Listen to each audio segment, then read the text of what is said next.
Welcome back to the Talos of Tech podcast, ladies and gentlemen. We are once again joined by Randy, Nick, who is out in the field. How's things looking out in Texas today? If you couldn't tell, I'm a little sunburnt, but everything's okay. We are not recording in a field, which is what Randy and I were trying to do the other day, and that just didn't work out, unfortunately. So we are here in an office space, and we'll see how good the internet is. Interesting. Probably better than me, but maybe not as great as Randy's. Never. I don't know if we can ever beat Randy's internet. I am the If one of us moves to South Korea, it might be possible.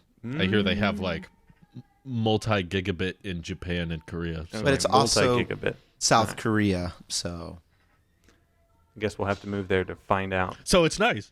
So it's actually nice, So but it's I'm more of an Apple guy, not a Samsung guy, so... So you want to move to Taiwan with TSMC. So I see. If you ever buy a Samsung phone, you got to move to South Korea. That's just Those are the rules. We don't make them. That's just Hey, man. how it happens. We're just here to report what's going on in the week, and that's what we found out. And nothing went on this week. I was going to say, what is there to report, Randy? I'm pretty sure I didn't see anything this week. Oh, man, where to start? We have personal stories. Where to start? Get into. Battery packs are out. Randy's somehow listening to us, and I'm not sure how. I don't want to talk about it. Okay. We won't talk about it. Oh, actually, you know what? No, we thing. can't talk. Let's. It's still morning time. No, it's not. But let me just brush up. These things suck. Let's get these out of the way right now. For the record, everybody, he is holding up the iPhone 12 mini. Oh, no. Okay, quick updates. Let's just go around the table and talk about our updates. I went back to the 12 mini. I mean, I missed the form factor. Yay. I love this phone. And honestly, going back to the 12 mini, letting go of a objectively better phone like the 11 Pro taught me one thing. Ecosystem is everything. Because this, for whatever reason, iOS 15 beta is disconnected from my watch, from iCloud, updating my notes, all these things. It's a hot ecosystem mess. And I was like, ooh.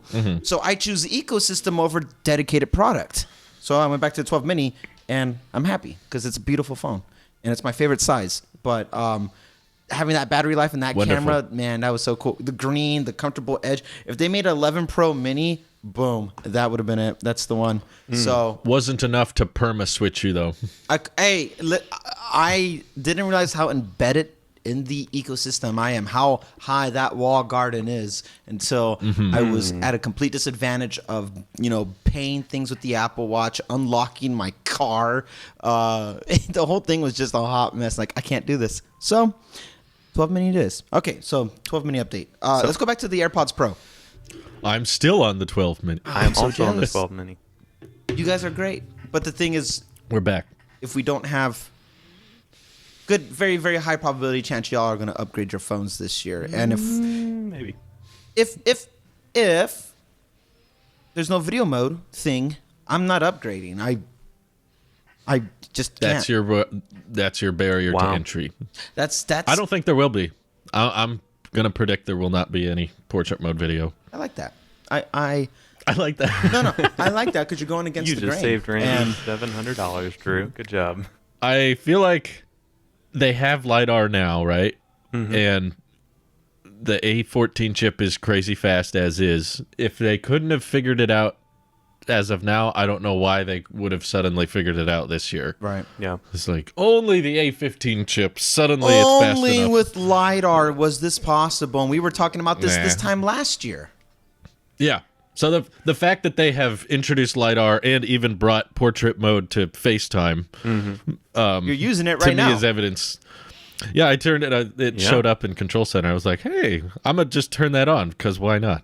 I don't have the new iPad Pro. Pro. Your hair looks extra fuzzy, Drew. It's beautiful. No, it looks the way the light is shining, it looks angelic. Angelic. Ooh. I do have another barrier of entry though. I want to tack on to this whole video portrait thing. It's not enough that they had to have it. Much like the ultra wide and night time, and how I said that it's still going to be crap. Mode, yeah. The portrait mode video thing has to be good. If it's like iPhone 7 Plus type of screwed up bokeh, I'm not messing with it. I'm not screwing with that. So it has to be good. That's the real thing. And I can only assume they would do it now if it comes out now because it's good enough. And last year, for whatever reason, it wasn't. But Apple Watch, on the other hand, this is in desperate need of an upgrade. Ooh, so Apple Watch. It's time. Ooh. So the watch is more certain. No matter what, for me. if they have a terrible Series 7, even if they didn't do a Series 7, which for no reason that wouldn't be the case anymore, it seems to be annual, but say they didn't, I'm getting something this fall, regardless. Wow. If it's an updated SE, if it's an updated or a Series 6, something needs to be bought because the watch is just not holding a charge anymore. Yeah. I was talking with Nick That's and a another problem. friend. How long does it go? To the end of the day, but it's like it does a little and it starts to vibrate and tell me it's dying, and that takes me to the end of the day. And before we started recording, I was just talking about this thing that like I'm a watch guy. I've always been a watch guy way before Apple Watch, and so I wear my watch almost every single day, and I've worn this one almost every single day since 2018. So it's the battery is just it's not shot like bad, but it's not good. It's not good. Okay. Yeah. Fair enough. And then the last thing is AirPods, man.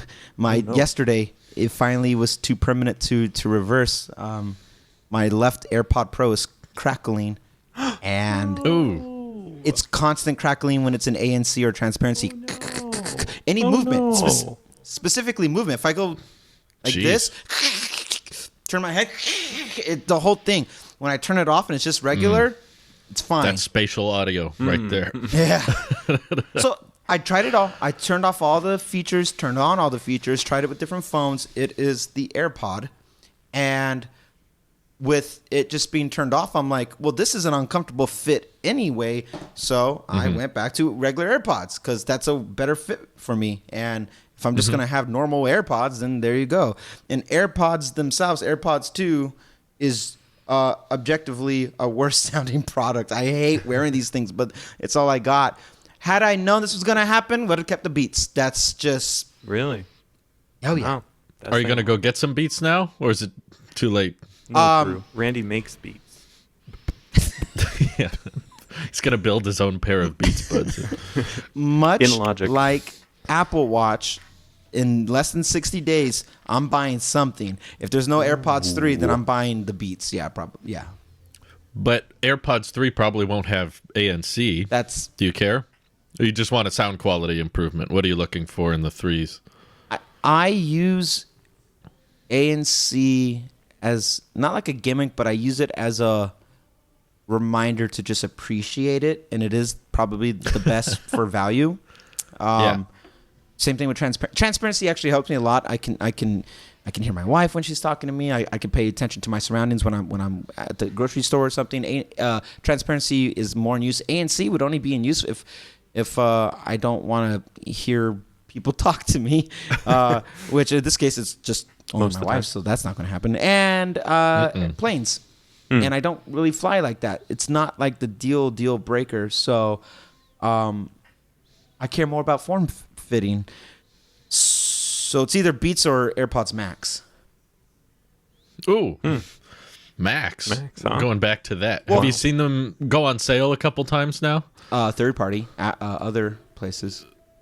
Yeah, of course. No, Apple's not going to do a sale. From Apple. But no. I saw several people asking if I'd recommend them because they were going on sale, I think, at Best Buy or something for like $450. And I was like, better, but not great. If it got to Just need $400, to in the shave right direction. $100 off of that price tag. if Best it got Buy. to $400, I would pay $400 for sure. Okay. I think that's my limit. I think I said in the review that I could maybe do it at $450. So it's approaching my maybe, essentially. Right. We're getting close to my... It's close to worth it. I agree with you. 450 is a very strong maybe, and not strong as in like I'll yes, agree with you strong as that in like I will 400's a consider good- it. 400's a good. I'll say yes to that 400. one. You're stealing from me at this point. It's legal theft. I will keep paying 400 for it. I'll stick with the there's a place refurbished.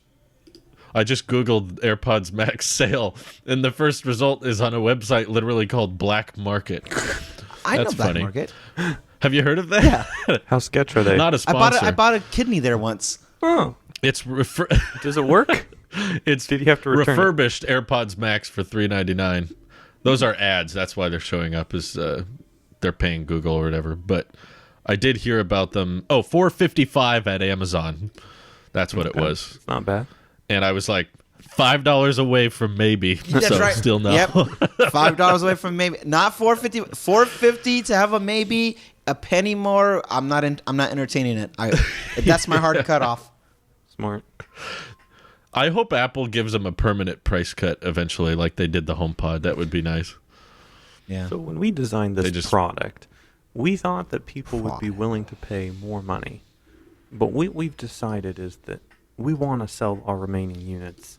So we're going to permanently reduce the price.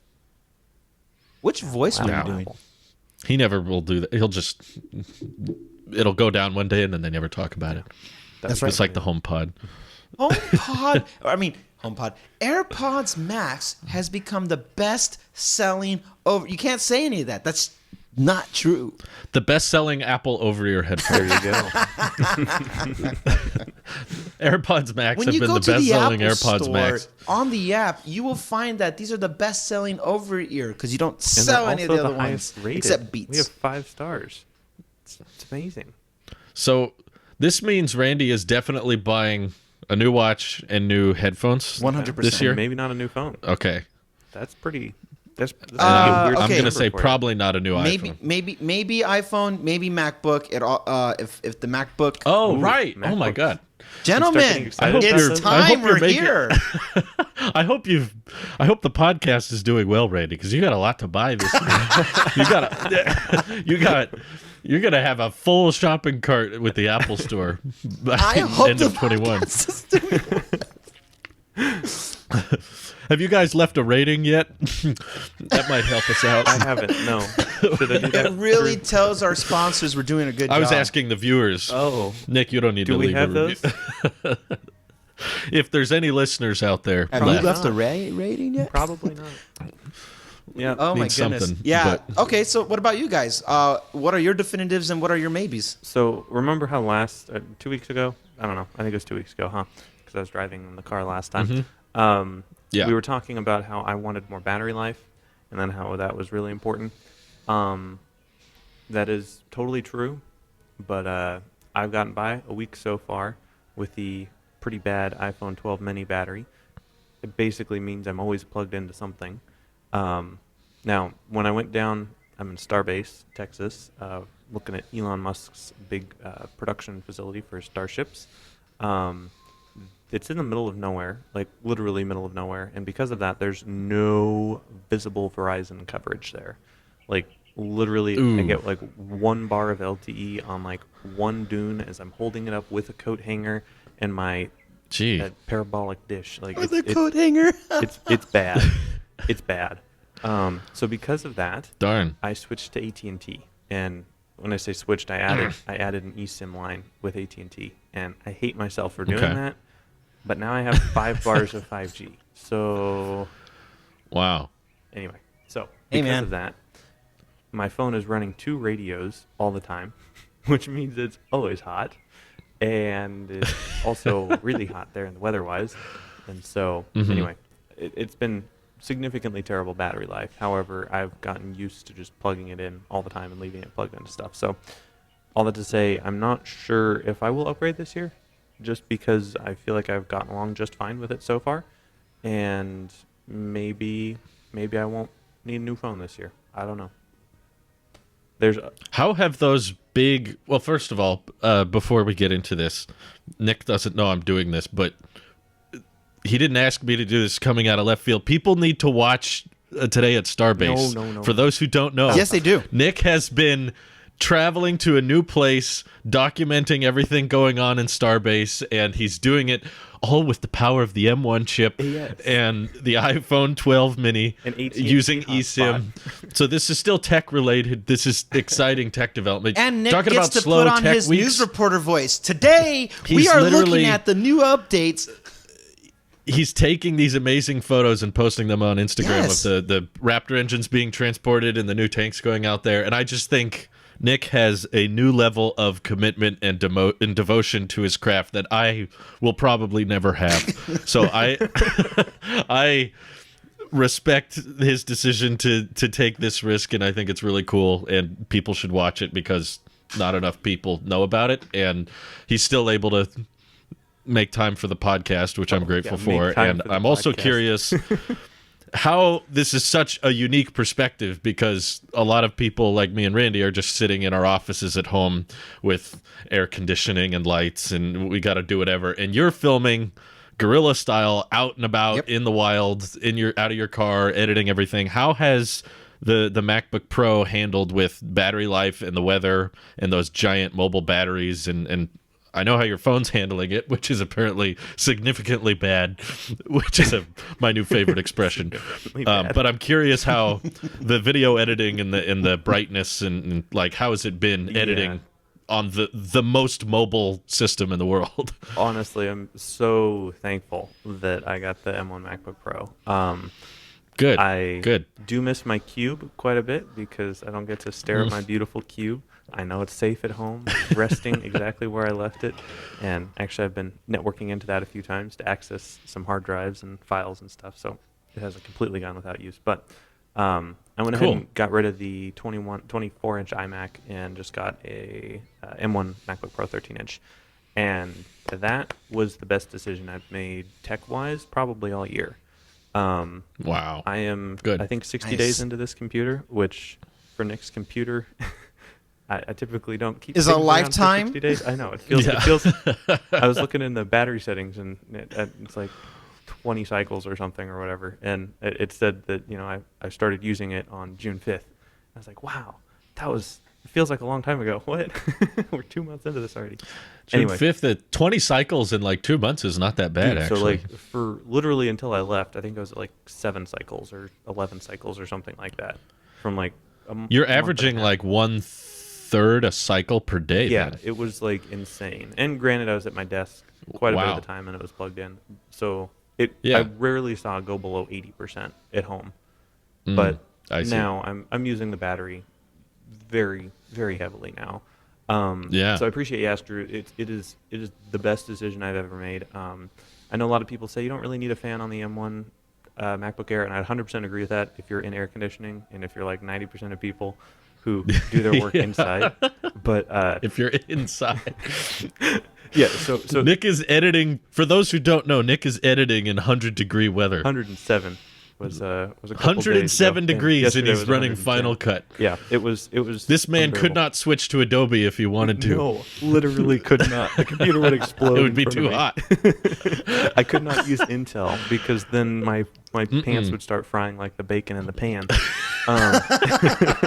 You'd have the little grill marks on his legs. I'd pull out my foot and be like, so when I go to bed, I put 6 strips of bacon on my George Foreman grill. I wake up. My George Foreman Intel. Intel, exactly. Yeah. All right, so editing on here has been a joy. Having the fans very important. I would say I would appreciate some more nits on the screen. I've never been a nits guy ever. And honestly, 99.99999% of the time, I've never noticed the difference between a dimmer display and a more bright display. But sitting outside trying to edit something in the harsh sunlight of the Texas heat, I noticed it. And so even at 100%, it looks like it's at like 20% or whatever. It's like, what is that? So because of that, I would appreciate any mini LED or any kind of extra brightness that they can get me. That would be awesome. As far as battery life, I'm using it extremely heavily, and so I'm averaging probably 4 to 5 hours on a charge, which doesn't mean it's advertised 20-hour battery life at all.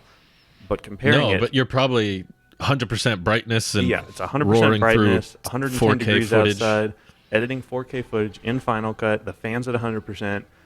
I am maxing it out, for hours, and yeah, I get 4 to 5 hours a day, which is fine because I do have those battery backs, which will give it a complete charge. And to be honest, I'm not on my computer for 12 hours a day. I'm pretty much just averaging about 4 to 5 hours a day on the computer, because the other part of my time is spent with the camera outside taking pictures and stuff. And so this kind of changed my whole workflow and my approach to editing. Previously, editing was kind of just something that was a part of every day. And it was just like, I make a video, I edit it, make a video, I edit it, make a video, I edit it. Now it's kind of like I make a bunch of videos, I make a bunch more videos, and then like I decide, okay, it's too hot now to be outside. I'm going to go sit in my car or drive to Starbucks for 45 minutes and edit everything. And having the M1 chip is insanely powerful. We've gone over this for a whole year now at this point almost, talking about how... I just love that you're finally pushing it to limits beyond, I think, what all of us are willing to do. Or you're the pushing your physical self into the heat and taking the computer with you, and it's able to keep up. And like back when I was editing everything on my 15-inch MacBook Pro, the battery life when you were doing intensive editing was not 4 or 5 hours. That thing, if you started exporting, any battery life gets shrunk to about an hour, even on a big Mac like that. So knowing that it's lasting you 4 to 5 is insanely cool. And you're outside with the brightness way up. That's insane. And other devices in my ecosystem do not fare that well. So I'm not sure where Randy is right now, but Randy and I were trying to record an episode of the Nic and the Randy show yesterday as kind of a test, because I knew we had these shows today and I wanted to see if I could do it from the car. Sure. It was 110 degrees yesterday, and we recorded about at high noon, like I don't know, 11:30 noonish. So it was hot and bright. And I was sitting in my driver's seat. I had my phone's hotspot going. I had the Sony wired through the computer like we do now. I was trying to experience a full podcast setup. And we got, I don't know, about 30 or 40 minutes into the show, and my hotspot, my iPhone, got too hot. And it said, iPhone too hot, needs to cool down. Wait, live it. And so then, dropped the call with Randy. And I was just like, okay, well, that's not good. So I turned on the AC in my car, cooled down the phone for 3 minutes, and then called Randy back. That worked just great, whatever. About 10 minutes later, we restarted recording, and you can't have the AC on when you're recording something in the car. It's just, that's all you'll hear. Right. And so and I also don't want to burn a whole tank of gas just going nowhere. Right. So anyway, we finished the next 10 minutes or so, and then my Sony overheated, which I specifically got this Sony because it isn't supposed to have a problem overheating. Evidently people hadn't reported that before. Yeah. So the A6400, A6100s, those are all known for overheating when you're recording in any frame rate for over 30 minutes. But the A6600 has a better heat sink, and I specifically got this one because it was supposed to not ever overheat. And I got it to overheat. And I was overheating too, so it wasn't like I was sitting there cool as a cucumber. I was very impressed with the M1 MacBook Pro working just fine the whole time. I don't know exactly how many percentages of battery I used, but it wasn't working intensively for sure. So super proud of the M1 MacBook Pro. The best decision I've made this year tech-wise. Good call. I'm glad it's working. That's exciting. And I just think the whole approach you're taking to covering Starbase is exciting too. So knowing Apple's making it possible, it's fueling everything possible. It's so cool. I love it. Well, thank you. I appreciate it. Watch all your videos, and I'm a big fan. So thanks for having me on. And also for my audience, you guys should also go check out Today at Starbase. Glad we got the Starbase guy to come on the show this week. Fill in for Nick. Fill in for Nick. Fill in for Sam, I guess. If you are experiencing not overheating because of the eSIM situation, but why not just put an AT&T SIM then in there? Well, so part of the problem is I didn't port my number over. So I'm getting visible for $5 a month, and I kind of want to keep that. It's kind of a nice deal. And I still have, 3 or 4 months of referral credits left, and so I don't want to, burn those or whatever by porting out. Sure. And so I got a whole new phone number with AT&T, which has caused every problem imaginable. I don't know what Apple did. So I've never used, this is a nice tech rant here, this is tech related. I've never once been able to use eSIM until now. It came out with what, the 10S in 2018? Yep. And I think we talked about it on the show, I spent like a solid 16 hours trying to get eSIM to work over 2 days. Oh my goodness. Calling Verizon. I definitely remember talking that is about Verizon. it on the show. It was Everything's Verizon, complicated with Verizon. Yeah. They're like, so can you just take your eSIM out and put it back in for me, and we'll see if that works?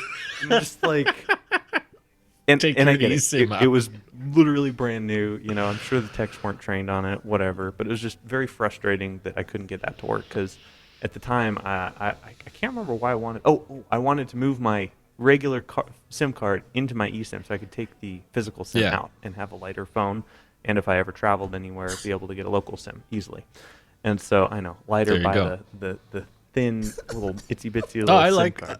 Just the idea of not having a SIM card. Idea of an eSIM I like. Exactly. Yeah, I would love it if there wasn't the little tray thing, and that's why I would love it if Apple made their own carrier. You know, if you could just. We should make a podcast about that. Yeah, someday. Yeah. So anyway, I'd never gotten an eSIM to work like ever in my, and I just gave up on it honestly because it was too frustrating. And so I was going into AT&T, and I'm like, all right, the only way this works is if you can put this on an eSIM. I don't want to do any physical SIM. And the lady kind of looked at me. She's like, I think I can do an eSIM. I'm like, oh boy, here we go. And so it was about an hour-long process of her talking to her boss and figuring out what's going on. I'm Googling all the support guides. But they got it working. They have a team of engineers surrounding your phone on the gurney. They're all looking at it. With the big surgical light. And you see a bunch of math happening in front of them. Yes. Yeah. It was bad. How do we get it in there? But they got it working, and I was super excited about that. So I do have eSIM, and I didn't realize how terrible Apple manages eSIM integration into the whole ecosystem. Oh my goodness. Literally terrible. So what I thought eSIM would do, which seems to make sense to me at least, is the phone would keep both radios on, which it does, and it would pick between which network was the fastest at the given time. How it should work in my mind, you should say, oh, hey, I want to go send an iMessage. Which network is going to be better? AT&T has 3 bars of 5G and Verizon has 1 bar of 1X. But it doesn't say, oh, AT&T because it's faster. It goes by whichever one you set as the primary number. And so I had originally had my old phone number with Visible set as the primary number. And because of that, whenever I was out in Starbase, it was defaulting to Verizon, and then I wasn't getting any of the AT&T coverage. Like I could see the 5 bars of 5G with AT&T, but it wasn't using that. Whenever I did a speed test, Ookla would go to Verizon, and I'm just like, why? You have all of the speed. So anyway, I Googled some stuff, figured out you need to switch your primary number to the most reliable network at the time. So dumb. And so now I'm having to switch between primary and secondary all the time, because if I leave it on secondary, leave my Visible number on secondary, then for some reason my text messages and iMessages get screwed up, and we experienced that a couple days ago.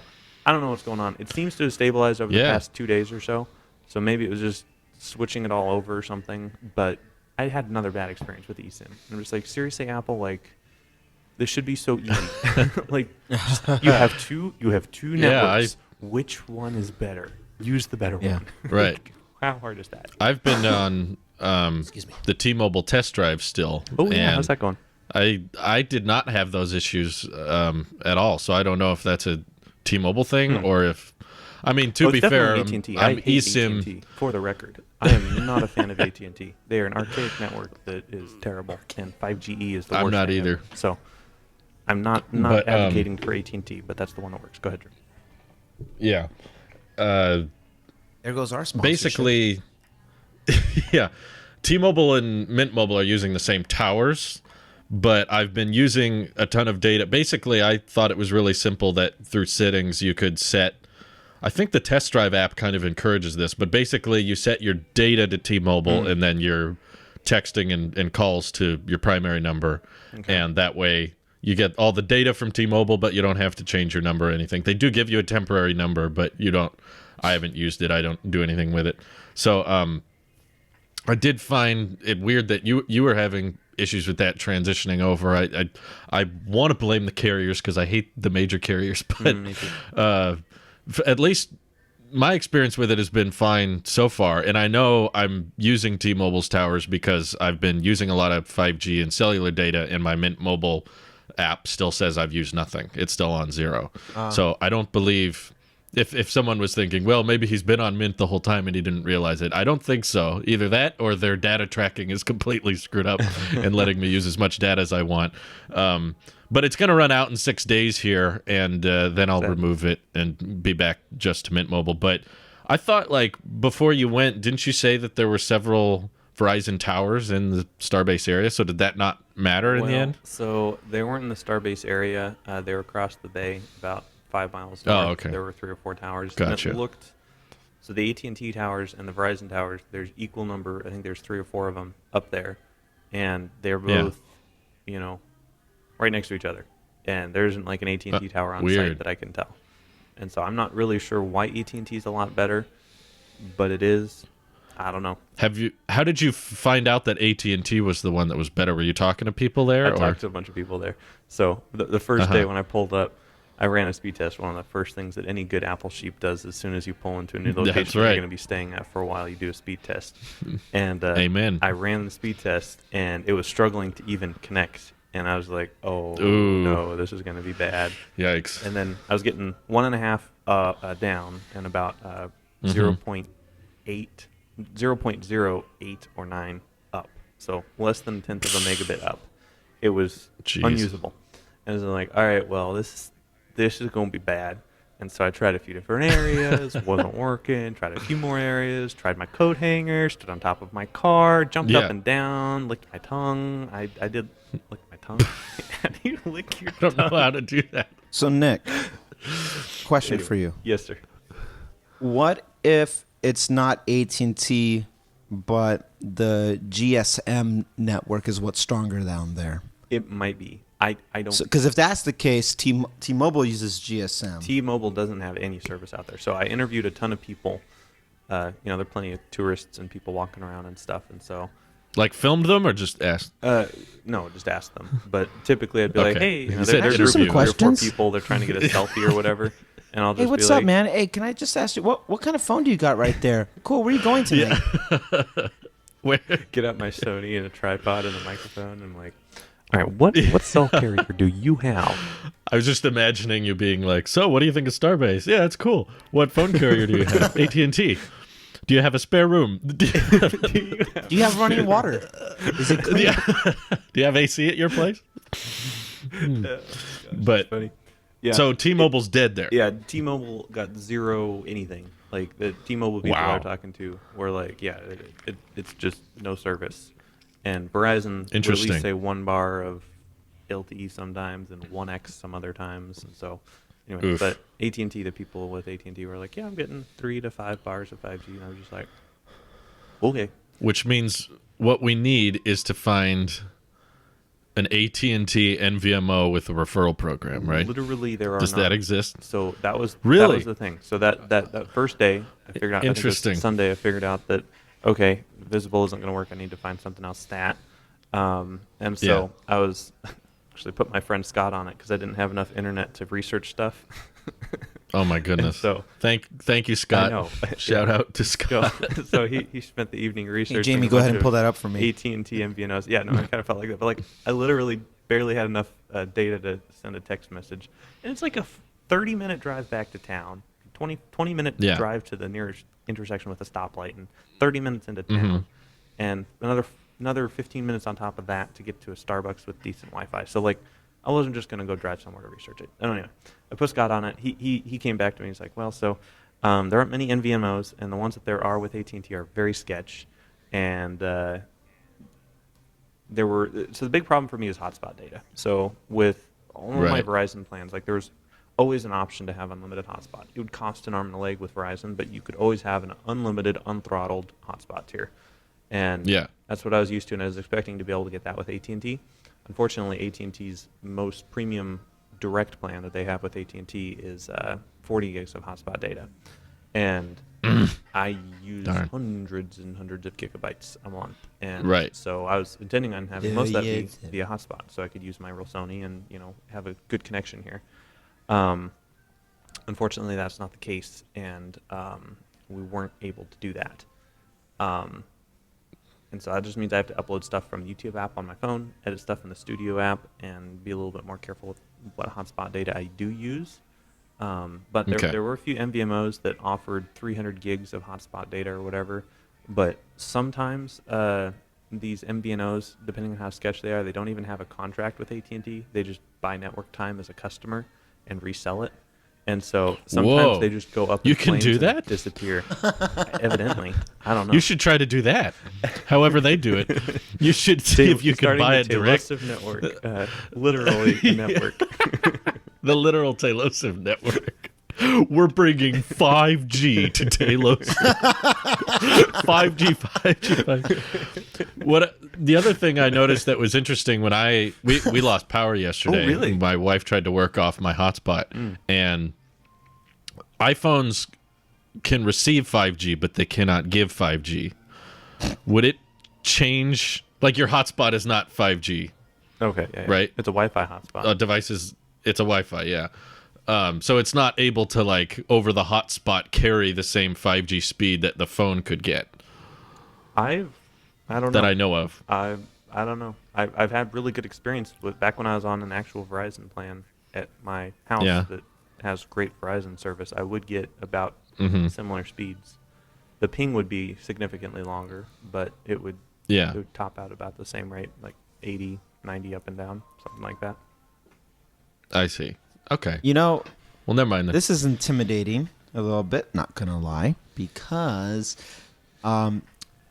we earlier this week, it's still early on, don't know what's gonna happen, but we are entertaining the conversation of leaving the T-Mobile network altogether. Ooh. So the only real contender that would do well for us out here would be Verizon.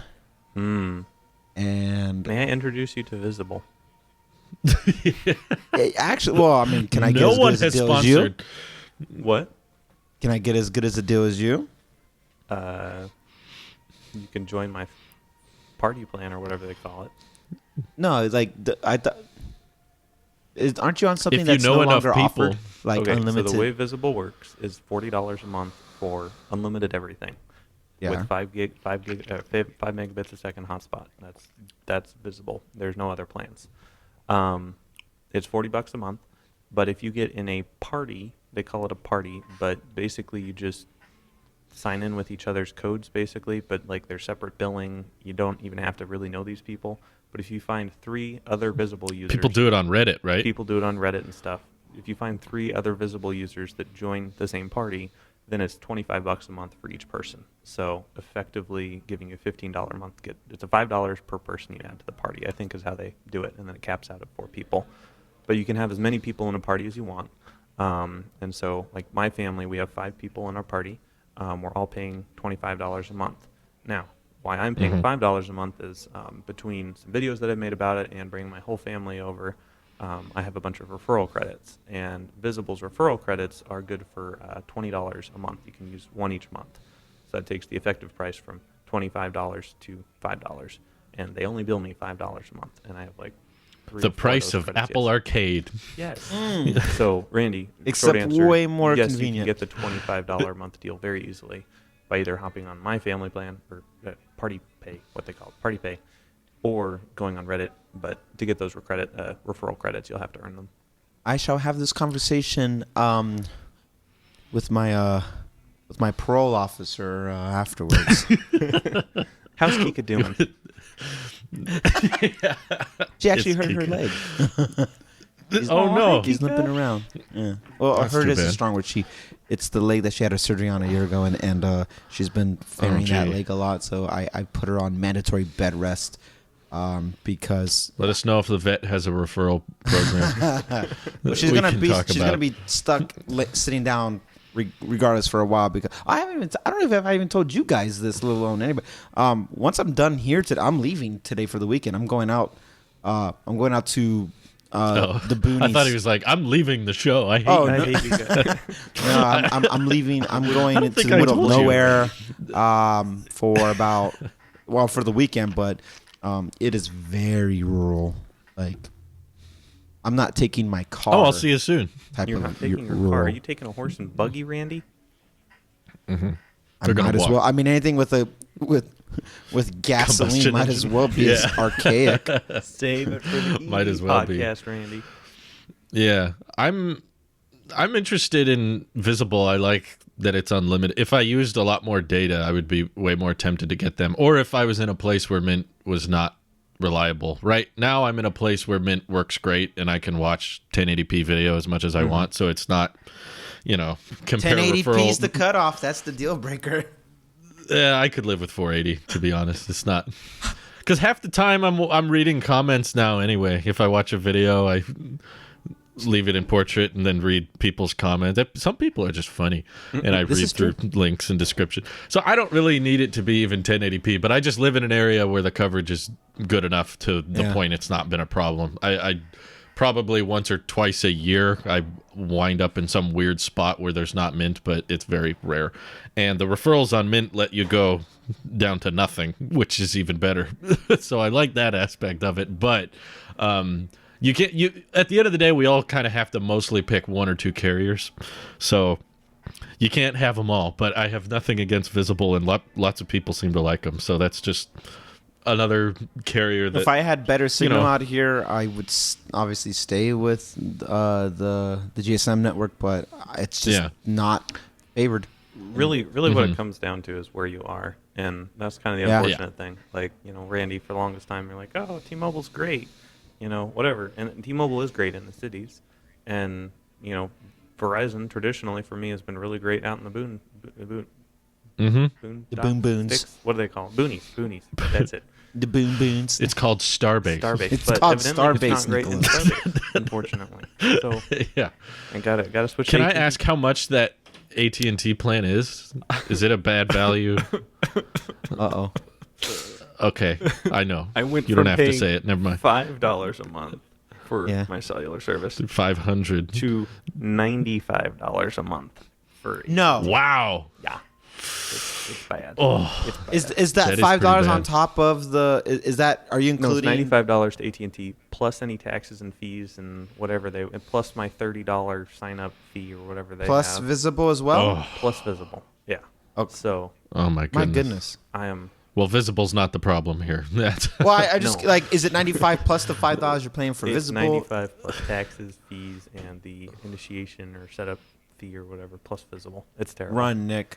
I know. Get away I from know. there. But I literally, it's a shame. it's pay. It's Hey, pay as See, soon as this Starbase gets is a Starlink- monopoly. It is is, literally a you know. monopoly. What? I mean, it's about the price of Starlink, to be fair, but No, I would have It's used Starlink. Starlink. I would Yeah. totally. If that was an option to have like mobile Well, Starlink, yeah, I I would too. totally do that over any of this. Yeah. You'll get it. I find it very hard to believe Starbase won't get Starlink. That just doesn't make sense to me. I think they Technically already does. have it to a does certain technically degree. have it, but no customers or beta users have it in that Yeah. area. Right. I mean, Basically- you stay I mean, any that's- longer, you're not going to be you're going to be a resident. You're there any longer. So at this Hey. point, Starship itself has Starlink It literally on the site. does. So SM-15 had yeah, Starlink on it. they technically have it. Although it didn't help much with the last landing attempt. SN11 also had Starlink, and it didn't help at all. Kind of went caboose. Yeah, there was about it got about 400 frames nice. out of that Yeah. drop. And it was sitting there. So is it like it's on the side of the rocket, and then when it goes to belly flop, that's when it tries to connect? Yep. So there's a very short window for that setup process. It's like, okay, try to connect to a satellite before you literally explode. Oh my goodness. And then Dishy McFlatface turns into extra flat face Please. So at the very bottom. at the risk of trying to salvage any interested listeners who are still around, Drew, you need to finish now. Your turn. What are your definites and what are your maybes for this year? Oh, thought you were going a different direction. My No, definite. we gotta close up loose ends first. Then we can talk about that thing. I want to talk about that thing. The watch, I'm very split on. I'm having an existential crisis about the watch, which feels infinitely less important than the last 20 minutes of discussion. But basically, Probably more interesting, though. Can we stop talking about the future of mankind and talk more about the Apple Watch design, please? I'm just trying to keep our retention going. I got a lot of things to buy this fall. You're right. You're right. We need to. But basically, I need the ads to run. I got things to buy. I hate how quickly Apple Watches devalue, and it's not the same as iPhones. Like, it's easier to upgrade annually because iPhones hold their resale value honestly pretty well. Yes. Like, Randy can attest. He sold his. Didn't you sell your iPhone 10 for like $900 or something? $950. $950. And how much was it? Did you get the higher storage configuration? No, I got was the that 64 gig. Oh my gosh. Oh, how long did you hold it on? Like a year? No, I kept it maybe over 6 months. Okay, so you got like $50 of depreciation after 6 months. Which is really good, honestly. On Android, it's like 50% after 3 months on any Android phone ever. So you can upgrade your iPhone pretty much annually and get most of your money back because 8 months. iPhones I'm sorry. sell quick. 8 months. I just did the math. 8 months. Wow. I had it That's for 8 impressive. months. So I know I can sell my 12 mini and get a decent amount back for it and then have that offset my next iPhone. But that's just the complete opposite scenario with the Apple Watch. Like, they pretty much devalue like 50% or more after a year. So I really want an Apple Watch that would match the design of my squared off iPhone and squared off iPad. But I have a feeling that there will literally be no functional differences. It will literally just be an aesthetic change. Now it blends in with your ecosystem more, which I do care about. And the watch is a fashion piece. So, but it's a lot of money to spend on simply, I want it to look like everything else looks. And 2018, Drew, this would not be a question. But 2021, Drew, is like, is this really how I want to live my life? Like, am I willing to spend hundreds of dollars just so I can say my ecosystem matches itself? And good point. And I don't even know what I could get for my Series 6. That would probably influence my decision. Like being a drug addict, and you're like, this is the last hit. This is the last hit. And it's not even like I use my watch as much as my phone. I mean, I wear my watch all the time and stuff, but it's definitely doesn't get as much screen time as my iPhone does. And if there's a screen time tracker on the Apple Watch, I think I'd be like in the 1.5 to 2 minutes a day. What's funny is I actually appreciate it for things I don't even look at the screen for. Like I really, really love the unlock the Mac with the watch thing. And I don't even have to look at the screen. I just sit down. I came in here the other day and I forgot to put the watch on and it was asking me for the password. And I was like, what's wrong? What is it again? Oh, what's my password? I didn't even enter the password. I put it back to sleep and then go put my watch on. Came back in because I like the set. Also, the mask thing of it unlocking my phone when the watch is attached. All those features, and there's been a few times where we were making payments or setting changes up on my iMac, and it would just ask me to double tap. All those types of things are like pivotal joints in my ecosystem of like, if I didn't have a watch, this would annoy me. So I want to keep owning an Apple Watch. Do that. Exactly. That's my point. That's his point. What's funny is it only annoys you because you've had a more convenient output now. If that never came, it would have never annoyed you because it's something we don't even think about. Right. And that's what Apple's like so True Tone. good at doing. They fix a problem we didn't have, and then they get you addicted to it. Yes. Because I don't even, now I'm not wearing mask inside, and if I just tap my phone right now, it unlocks right now just because I'm near my phone unlocks because my watch is near and it's just facing face up. It doesn't even have to look at my face, and it just unlocks. I've had that happen a lot too. Yeah. It'll just randomly unlock, and I'm like, man, you must think a lot of things are masks, you stupid iPhone. You think stupid FaceTime, like, don't even know no better. Is that a mask? The iPad just like FaceTime hold my would hand know. over it. Yeah, the iPad hardware doesn't have this problem. So I'm very split on the watch. I'm in no market for AirPods unless something goes horribly wrong with my AirPods Pro, but mine are working fine. No complaints there. And iPhone, I'm still sticking with 120 hertz. I'll get it for sure, but if there's no 120 hertz, I definitely won't get it.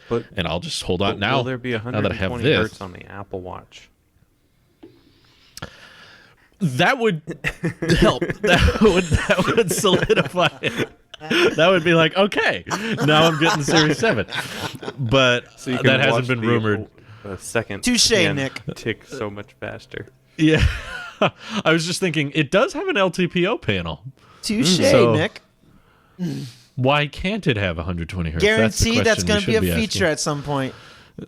Oh, yeah. Okay. Well, that might actually, it's funny you mentioned that. I haven't thought about that in a long time. That might be a great reason to not get this Apple Watch. Ooh. Maybe I'll say, I like this design, but I want to wait till the watch gets 120 hertz. That way, my goal is everything in my ecosystem and have 120 hertz. I'm not going to get the new AirPods because they're not 120 hertz. The little LED on the front flashes at Nick just brought a problem to a table that we didn't have, and Drew's like, you know what? Yeah, I'm not gonna do it until there's. No, I like that because I was split on this year's watch, and I'm almost sure that it won't have 120 hertz, so I can use that as a reasonable excuse to be like, I want my next watch to be 120. I like the design, but Series 6 is good enough, and again, it would be so much easier if the resale value would hold on Apple Watches, then I could justify it. But I know that this upgrade, even if I sell my Series 6, is probably going to cost me $200-$300. And just to do that for a squared off watch that I will use exactly the same way I use this watch is like, And I'm okay going bigger on this next iPhone because I'm planning on it being the last one for a long time. So I kind of want to get big battery, big screen. The Mini was fun for the pandemic. I think it was a good stopgap for the next, because I got it in November, so it was like a 10-month iPhone, it's a not good a full year experiment.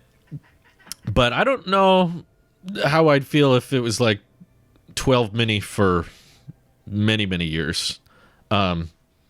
If this was a thing Drew, earlier, did Apple, maybe that would have been. Did Apple send you anything this week?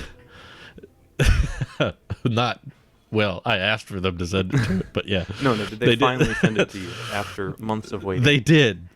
They waited until every other channel had already got theirs and then decided, now let's send Drew his, now that it's not relevant anymore. But I did get it, and it's here. And the 12 mini is at 17% battery, so... Whoa. Did you charge it?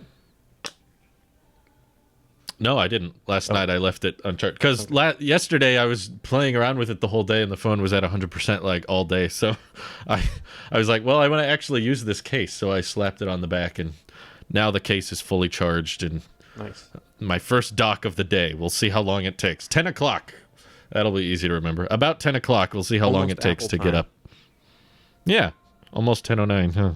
Here we go. So now it's here. It's made it. But yeah, how probably go ahead. I saw you did that live stream, but I was busy, so unfortunately I didn't catch it. But could you sum up your 2-minute thoughts on the overall product, how it felt unboxing it, what it looks like? Did it meet up to your expectations? Does it sit securely? All that fun stuff. Yeah, I love the way it feels. It actually, the 12 mini feels more comfortable in the hand because the MagSafe is a rounded back, and it's a soft touch plastic. It doesn't feel like AirPods. It feels like the Apple Pencil too. Nice. Yeah, it's not silicone. So it's not it looks like silicone on the website, but it's hard. It feels way more rigid and sturdy than the silicone cases do. Does it slip around so I when love you the put it on a material. I mean, probably about as much as the phone would anyway, without a case. It's not grippy it's silicone type stuff though. It's kind of grippy. It's a good middle ground. Whoever was in charge of the materials team, I think, did a great job picking a premium but solid material that doesn't feel like it'll scratch easily. Like my Apple Pencil 2, I don't notice or pick up any scratches on that thing, and it's almost 3 years old now. And the MagSafe pack feels like the same exact material, and it's not too heavy. I was really surprised by how light it was when I took it out of the box. I was picturing it to be heavier. And the squared off 12 mini cuts into your hand a bit more, and this fixes that because the rounded back gives you that 11 Pro or iPhone 11, I guess, style rounded. Nice. So it fits more comfortably. So I was like, this is what I liked about the old curved, but I have the nice futuristic flat front. So this was a cool hybrid way to get that nice feel. It does add a little bit of weight, but to me, it's not overbearing, and it's very attached. Like, it does not feel like it's going to fall off easily. From what I've read so far, most people have been saying that's not been an issue with putting things in pockets. I've also heard people say that it's way more solid than the Anchor or Mophie ones. It attaches a lot more firmly. You can shake it really, really hard and it won't fall off, and it doesn't slide off super easy. But when you want it to come off, you just have to know exactly to push from the side. That's where it's weaker. Whereas going up and down, it's like really, really powerful. That's where it's like awkwardly hard to pull it off going up or down. So right off the side, it's easy, but I guess I'm throwing off my charge test now. Oh well. How do you charge That's it? Fine. Can you charge it with MagSafe? Lightning. Nope. That's its biggest problem. Lightning. There's Yummy. no way around it. Yummy. And that's my biggest problem with the whole product. I literally love everything about it. Like, I love the design, I love the weight, I love the materials, I love the smartness within iOS. Although iOS 15 doesn't support the MagSafe case, which is really, pack, which is really annoying. iOS 14.7 has the software for it where you can see the battery percentage, and when you dock it on the back, it shows your phone percentage and the case percentage simultaneously.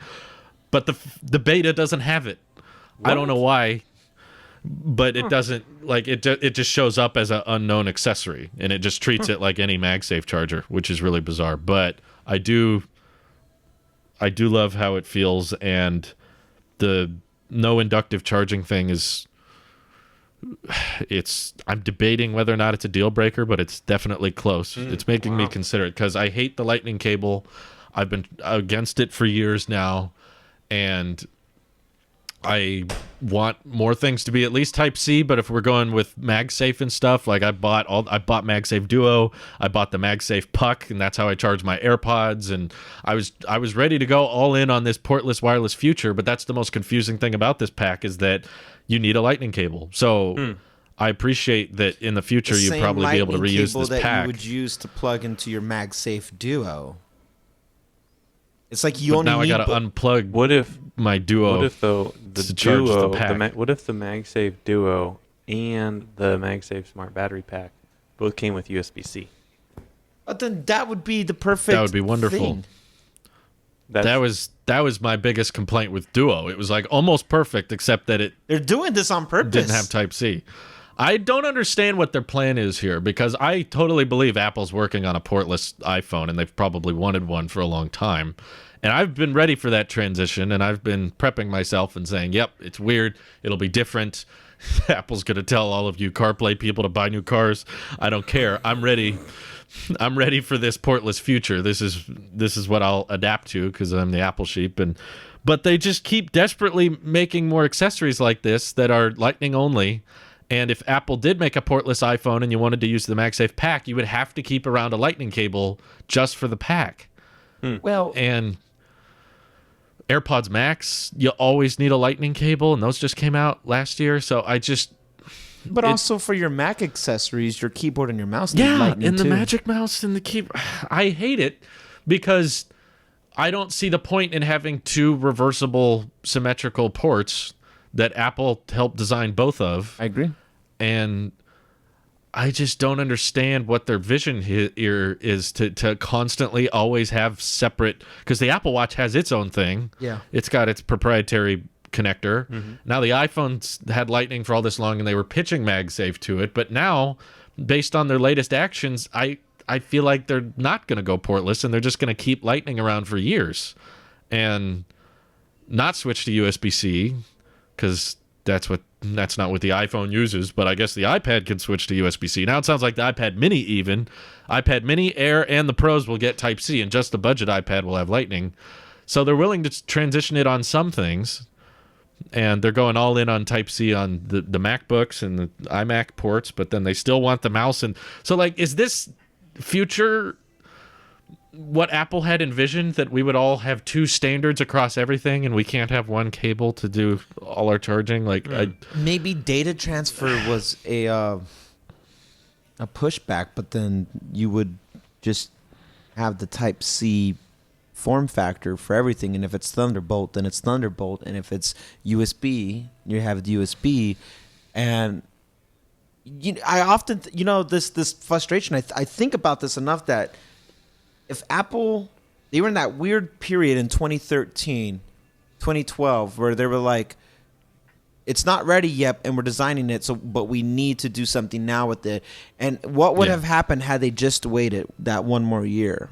Because they were more than willing to flex and showcase it with MacBook, and subsequent iterations of that in the tablet and like HomePod or HomePod Mini. Like you have a lot of things that work with that form, but they were like, hey, iPhone, no. If you want to say this is an iPhone thing for proprietary purposes, to just so you can have business, okay. But keyboard and mouse and headphone and all these peripherals that are meant to be passive, like inductive charging mats, or what we use. I mean, Apple Watch is charged with USB. It's USB A or USB C to its proprietary thing, but that's connector. still USB. Yeah. So it's like, it's frustrating. You have to have two cables. And if the rest of the world was still using their own plug for laptop and for this and that, then that was like, all right, well, now you gotta have a USB mini and you have to have this and but when everybody started moving over to USB-C, it's like, here's our single thing. Apple like, yeah, I don't want it. So our workaround to only have one port, have wireless, and that's a good port. But then you have, or that's a good alternative. But then you have accessories for the wireless, like the MagSafe charging, that needs lightning. It's like a troll. It's like they're screwing with you. I don't get it. The Duo I really don't get needs it. lightning. The charging MagSafe needs lightning to charge it, then hook it on. It's like they want you to remember. It's like, you can't quit me. You need me. It feels like they did it to spite us, They're just like, no, it needs lightning. You will keep a lightning cable around. Same thing with AirPods Max. Yeah. That could have so easily been Oh my God, you're a great right. time to switch to Type-C or at least some kind of inductive method if you're branding them as AirPods and Every wireless other future. headphone is doing it. Yeah, and I think it's just that Apple is set in their ways, and the iPad hardware team is more like me, and they think like I do, and they're trying to make the iPad, it's transitioning almost the entire iPad lineup to Type-C. So I'm like, okay, well, if you're wanting people to buy Macs and iPads and iPhones, there's going to be more and more. Even people, here's the thing, some people were saying, well, that's the tech community who wants USB-C. Regular consumers want Lightning. Everyday people are fine with Lightning. Everyday people would be the type of person to only want one charger. Yeah.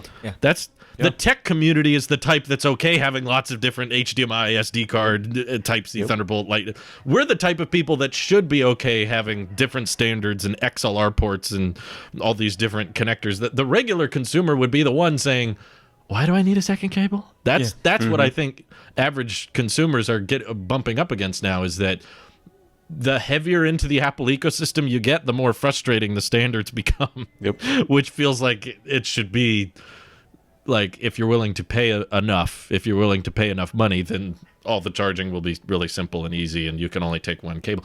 I have literally not taken my iPad on certain trips because I knew I would have to bring another charger with me. Oh, wow. And I don't want to fuss around with the cable and brick. And I was like, nah, I'll just take MagSafe Duo. Just that way my watch and phone are covered. But do I want to take my iPad? Well, if I do, I got to get the other cable. I don't know where the cable is. I'll just leave.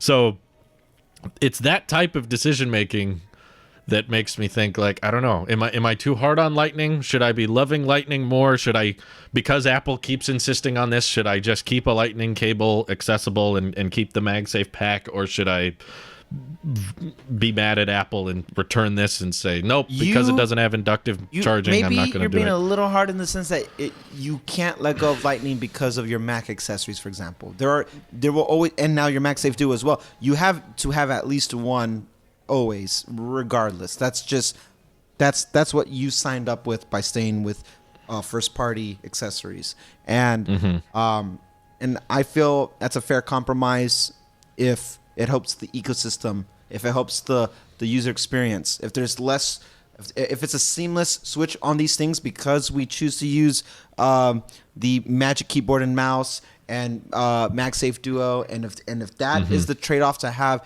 a seamless, reliable experience with all our products, our main products, then let Lightning exist passively in the background. But the trade-off is then we acknowledge that we can't let it go. We can't quit it. You can have alternatives. You can get obviously Bluetooth third-party stuff and never worry about Lightning again. But now the reliability of compatibility that's not coming from Apple is what you would have to kind of work with. Some people like it and they stick with it. Some people's like, no, I like the first-party stuff because it's intentional. If you know, and I'm saying this specifically for you, Drew, you know you like what you have with the first-party stuff.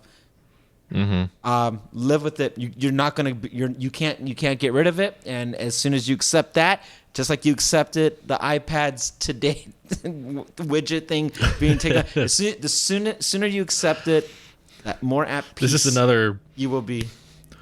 Abusive relationship thing that I'm in, where Apple is like brute forcing me to change the way I use my accessories. And I don't mind Lightning as much on the keyboard and mouse because it's once every like 6 weeks that I have to charge them.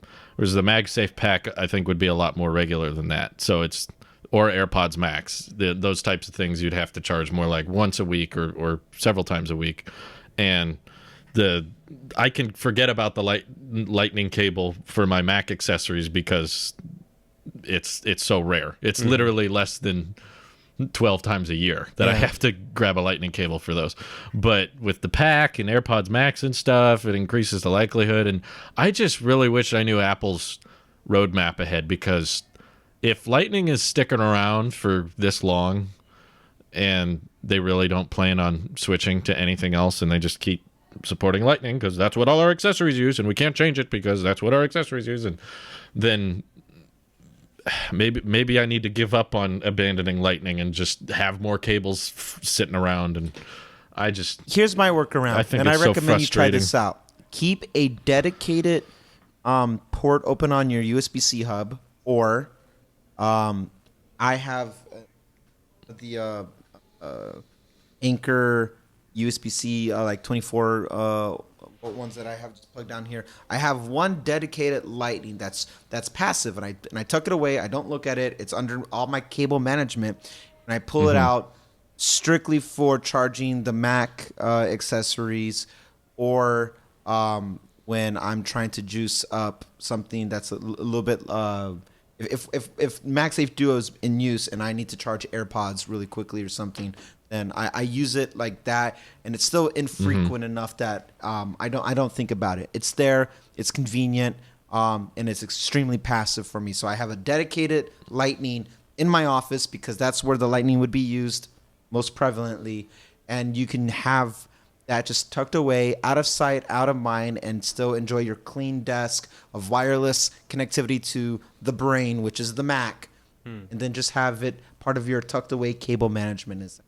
I technically have two Lightnings. I have the one here in my office, and I have the one from my MagSafe Duo. That's it. I like, that's where I draw the line.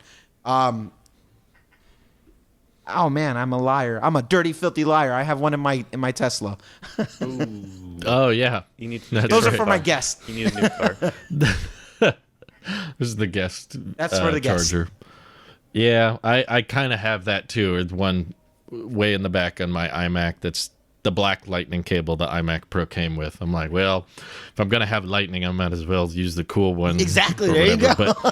But I still hate that it's here, and I love USB-C so much because you can have C to C cables, and there's no Lightning to Lightning cables. And I hate that with the new iMac, they were like, well, accessories, we're going to change the colors on them, but they still need to have C to Lightning. It's like, that would have been the perfect time to say, now you can plug in either end of the cable. Doesn't matter which one. Now you have, right, in the current form with USB-C to Lightning, you have to look. You know, like, oh, which one is? Oh, okay, that one goes there. That one goes there. A lot of non-techie people don't know the difference between Lightning and USB-C. I was talking to Thank a guy you. down in Starbase today, or yesterday.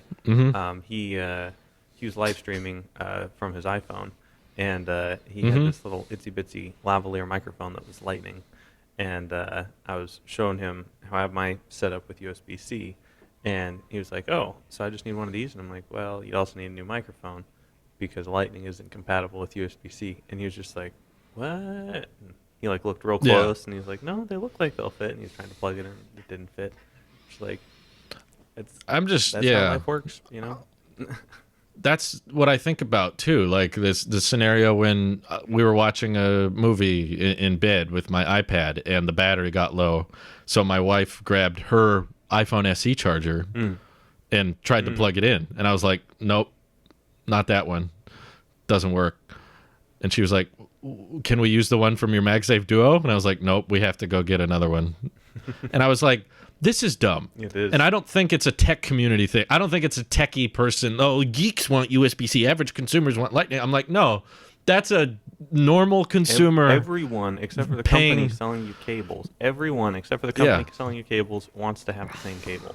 Like USB-C, Thunderbolt 3, Thunderbolt 4, USB 4 is amazing because it's the one cable to rule them all. If everyone would just hop on the standard, right? My Sony is using an HDMI mini, a micro USB, and 2 headphone ports. Guess what? All of that could be handled with a couple Thunderbolt ports, right? Like, you can get the video, you can get the audio in, out, and power delivery. You can do all of that. Heck, you could run a vacuum cleaner on a Thunderbolt cord if you had to. Like, it can supply a ton of power, is the point there. And the fact that we haven't just... And data, because, you know, your vacuum cleaner needs to collect all that vacuum data.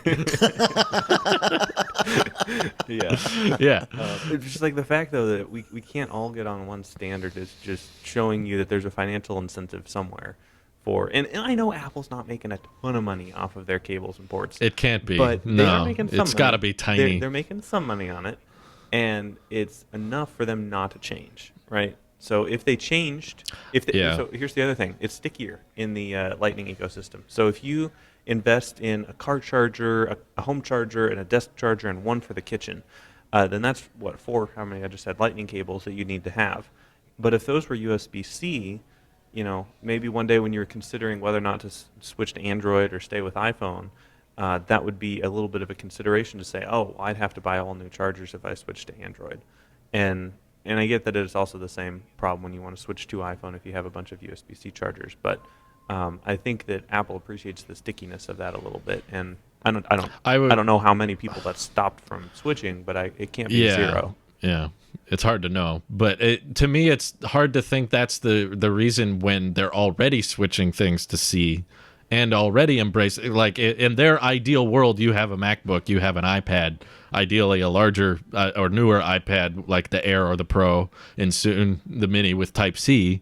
So I would agree with that if there was some consistency about it, but there isn't. It's like they're willing to switch it on these devices, and they're willing to push it on MacBooks. Comes from they're willing to switch it on their low volume products, and low volume in comparison to iPhone.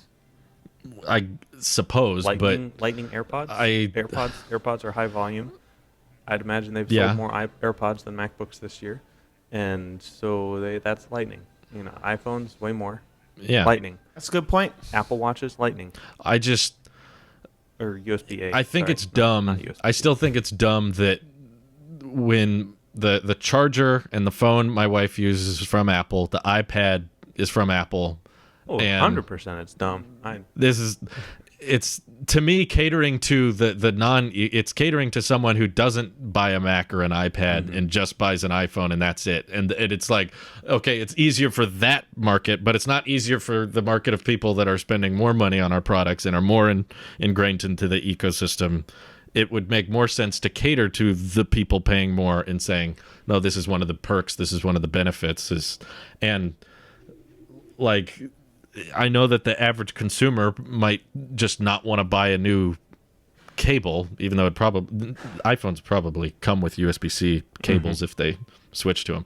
But there would be an awkward transition phase, but I always thought Apple was pretty decent at handling those. Average consumer wouldn't have asked for the headphone jack to be removed. Average consumer wouldn't have asked for Lightning. They would have wanted 30-pin to stay because they have all these docks and 30-pin accessories. But Apple was like, no, this is better. This can do more. So we're gonna ask you to switch over. And I know they could do the same thing with USB-C because they've already done it so much.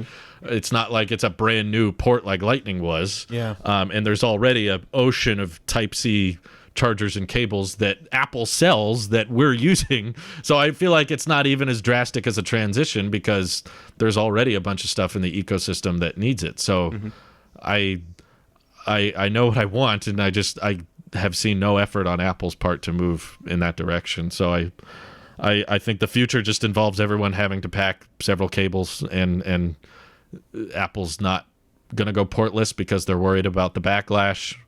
This time, for some reason, headphone jack didn't bug them, but the portless thing is just too big a jump. It's too weird, and they're probably thinking the iPhone upgrades are going to get so minor that we can't take any risks with downsides or reasons to not upgrade. So what it results in is another 10 years of Lightning ports. Don't say that, Drew. More double cables. No, I'm serious. That's what I think it is. I don't understand what they're waiting for if they do have a plan to switch to something else. And wireless charging, I don't think is going to get to the point of over the air.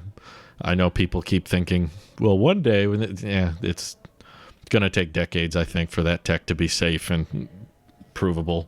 It's been in the conceptual stage for years. So I see Apple having this internal debate and getting confused and saying, well, a lot of people want this and a lot of people want this. We don't know what to do. Let's just do nothing.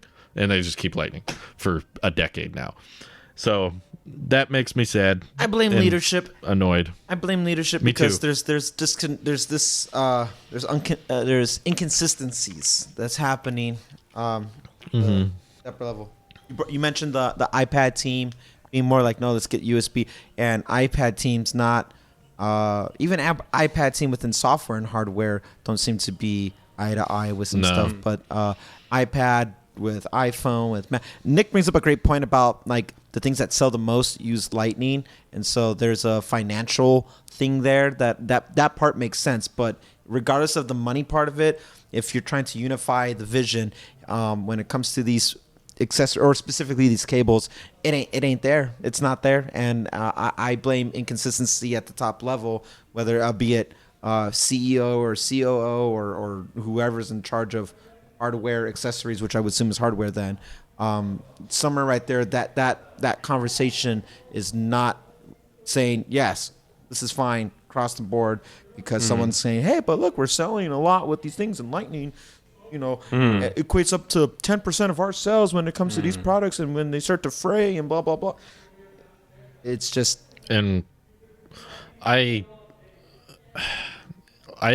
really don't think it's just a tech community thing. I think for the everyday consumer, it would be substantially easier to just have one cable. Like, it's bizarre to me that when I went on my honeymoon, I only had to bring one cable because I was using the Pixel for a month.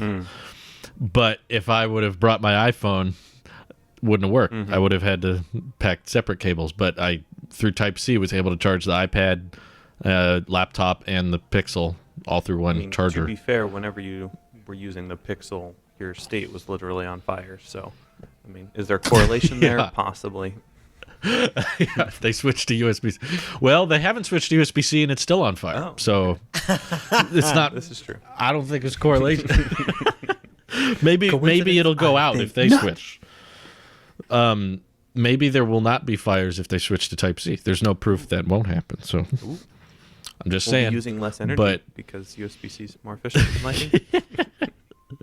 I don't know, actually, but if Apple would have waited on Lightning and instead kept 30-pin until USB-C was ready, it would have been frustrating and annoying in the short term, but probably better in the long term. We would be grateful for it now if all our iPhones and everything was Type-C, but in the moment we probably would have hated it because 30-pin kind of sucked, and trying to imagine 30-pin on the iPhone 5 and 5S, and we would have had to wait till when, 2014 or 15? Yep. For Type-C? Yep. So we would have had to basically wait for the 6 or 6S. Yep. Until getting a reversible port. That would have been pretty bad. That would have been 3 years, I guess, of waiting. That's why Apple for... pulled the trigger when they did. Because they said, well, our bread and butter needs to be a well-oiled machine, and this is not acceptable, especially when everybody they know what they were building, and it just wasn't ready at the time, and that's just the way it goes sometimes. But long term was not going to really help.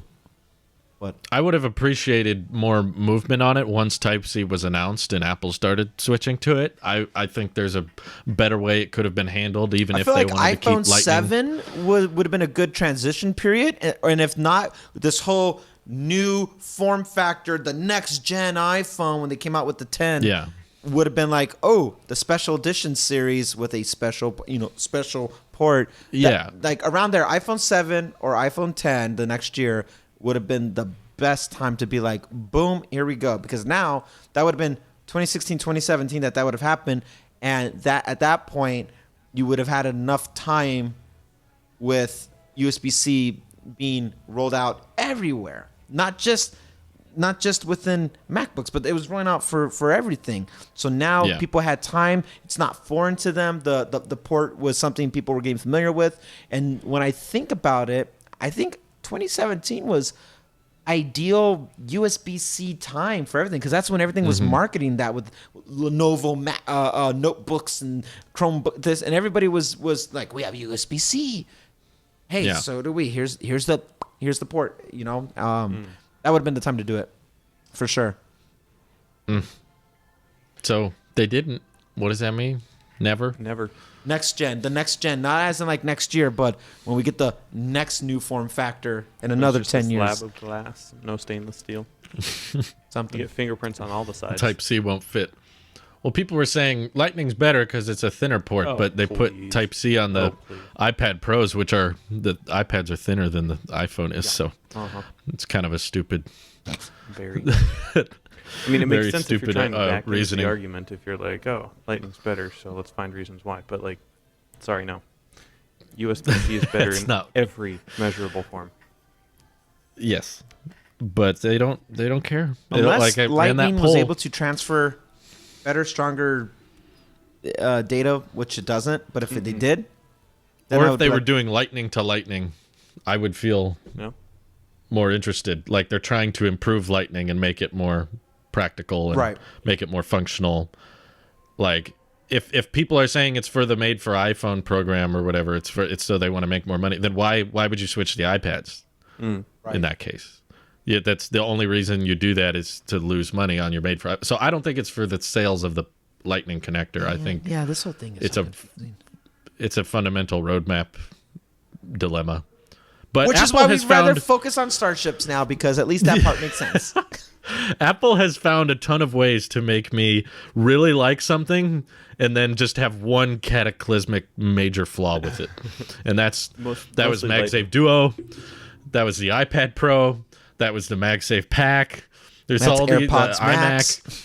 Yeah, they're always like all these great, wonderful things, but it also sucks. But there's one thing that we're going to fix next year. Maybe. What?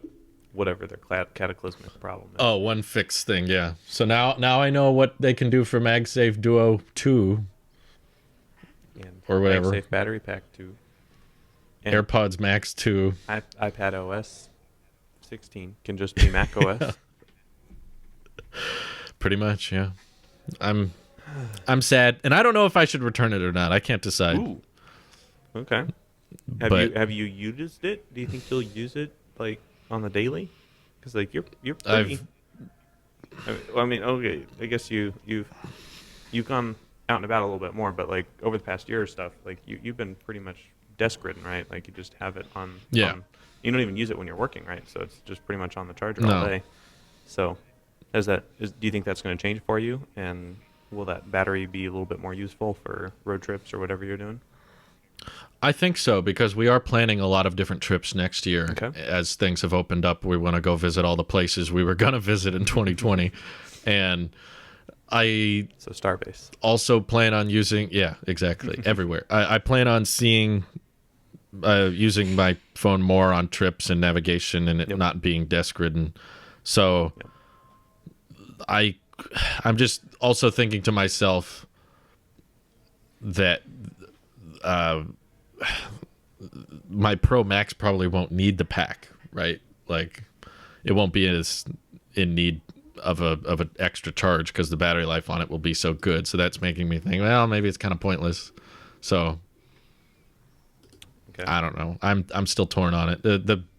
If it supported inductive charging, it would be an easy decision. I love the feel for it, so I definitely keep it. But the fact that it doesn't, and I have to keep a lightning, they'll let us know that the MagSafe battery pack has actually always supported reverse wireless charging.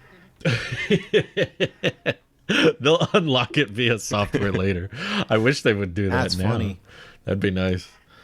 Anyway, if you have suggestions, I'm open to them, or closing thoughts, I guess. Yeah, get your 30,000 milliamp hour battery pack that you can't take on airplanes.